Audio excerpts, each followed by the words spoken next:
इल्म सर्फ़ ये first year में, सेकंड ईयर में ए लेवल, ओ लेवल, इसके अलावा मास्टर लेवल पे भी इसके जो है ना इसका वास्ता इल्म सर्फ़ से पढ़ता है।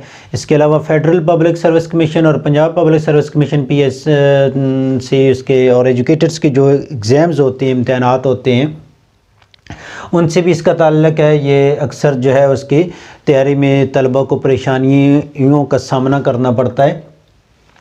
इल्म सर्फ़ बुनियादी तौर पे है क्या और ये क्यों जो है इसका अमल क्या है, दखल क्या है, इसी से हमारी बहस है आज के इस लेक्चर में। इल्म सर्फ़ के लुग़वी मानी होते हैं उलट पलट करने के, उलट पलट करना, ठीक हो गया, आगे पीछे करना। तो इस्तिलाह में इल्म सर्फ़ जो है इस्तिलाही मफ़हूम क्या है कि कलमों के तग़य्युर व तबद्दुल का इल्म इल्म सर्फ़ कहलाएगा। कलमों के तग़य्युर व तबद्दुल का इल्म जो है इल्म सर्फ़ कहलाएगा। बात तो एक ही होगी, तग़य्युर तबद्दुल, तब्दील करना, उलट पलट करना, ये इसका लुग़वी मानी है और इस्तिलाही मफ़हूम, यानी अल्फाज जो है उनको आगे पीछे कर देना, ये क्या कहलाता है, इल्म सर्फ़ कहलाता है। इल्म सर्फ़ का बुनियादी मकसद क्या है भाई? बुनियादी मकसद ये है कि किसी भी लफ्ज़ को गलत न पढ़ा जाए, किसी भी लफ्ज़ को गलत न पढ़ा जाए और अपना जो मुद्दा है, मकसद है बात का, वो दूसरे तक जो है एज इट इज़ पहुंचा दिया जाए जो आप पहुंचाना चाहते हैं। अच्छा, अब इसका इस्तिलाही मफ़हूम भी हो गया, लुग़वी मानी भी हो गया, इल्म सर्फ़ मकसद क्या है। दूसरी जो चीज़ है कि जैसे मसलन लफ्ज़ बताया जाता है जी पिलाओ, ठीक हो गया, एक अब पिलाओ जो है वो एक जो आप चावल और वो जो डिश है खाने की वो उसमें चला जाता है, एक पिलाओ है पीने के हवाले से।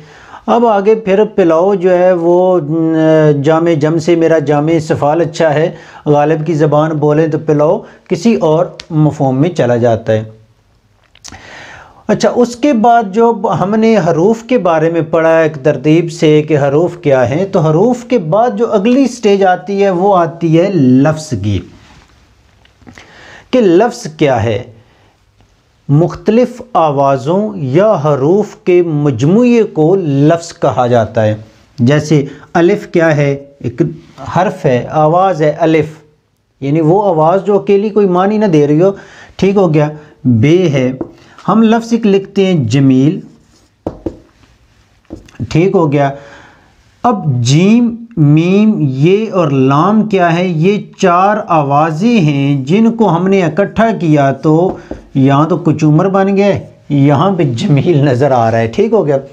तो मुख्तलिफ़ आवाज़ों को या मुख्तलिफ़ हरूफ को इकट्ठा करने से जो मजमुआ बनेगा वो लफ्ज़ बनेगा।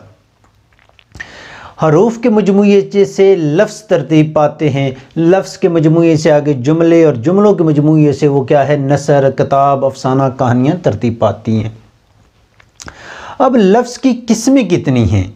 मेन बुनियादी दो किस्में हैं भाई, एक है बामानी और एक है मुहमल। मसलन लफ्ज़ है जमील, रोटी, वोटी कर लेते हैं भाई, ठीक हो गया, पानी वानी या पानी शानी।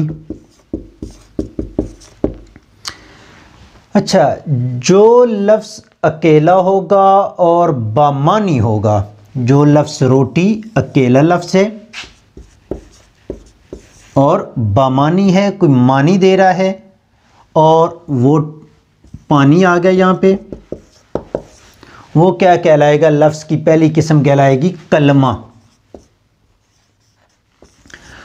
तो कलमा की भी डेफिनेशन यही होगी, लफ्ज़ की पहली किस्म हमने कलमा पढ़ी, यानी अकेला लफ्ज़ होगा और वो कोई मानी देगा तो वो क्या कहलाएगा, कलमा कहलाएगा। और दूसरी किस्म जैसे शानी है या वोटी है या रोटी सोटी है, जो लफ्ज़ अकेला होगा और कोई मानी नहीं देगा वो लफ्ज़ क्या कहलाएगा, मुहम्मल, ठीक हो गया। फजूल, जिसके कोई मानी नहीं होते वो मुहम्मल कहलाएगा। और जो मानी देगा वो क्या कहलाएगा, कलमा कहलाएगा। एक और चीज़ याद रख लें, ज़रूरी नहीं होता कि लफ्ज़ अकेला ही आए, बाज़ दफ़ा वो दो अल्फाज जो है इकट्ठे आ सकते हैं, उनका मजमुआ आ सकता है। कि जैसे हम देखते हैं कि माजरत के साथ काफ़ी टाइम के बाद ये दोबारा लेक्चर्स का सिलसिला शुरू किया है, तो मेरा वो डस्टर ही गायब हो गया है, कहीं पे गुम हो गया। तो अच्छा, जैसे गिराना है, अब अकेला लफ्ज़ है, कलमा है, मानी दे रहा है, अकेला लफ्ज़ है और मानी दे रहा है, ये हम लफ्ज़ और कलमा में फ़र्क बयान कर रहे हैं, ठीक हो गया। लेकिन अगर लफ्ज़ आ जाता है गिरा देना, ये दो लफ्ज़ आ गए, मानी तो एक ही है भाई, गिराना किसी चीज़ को गिरा दिया गया है भाई, गिरा देना किसी चीज़ को गिरा दिया गया है, ठीक हो गया। उठना और उठा देना, तो ये क्या चीज़ हुई, मानी तो एक ही दे रहा है। तो गिराना या गिरा देना, उठना या उठा देना, तो ये लफ्ज़ बाज़ दफ़ा दो अल्फाज का मजमुआ भी होगा तो तब भी वो कलमा ही कहलाएगा। शर्त ये है कि वो कोई ना कोई मानी दे रहा हो, ठीक हो गया। आगे चल के हम जो है अगले लेक्चर्स में जो है कलमा की अक़साम कौन कौन सी हैं उनके बारे में पढ़ेंगे।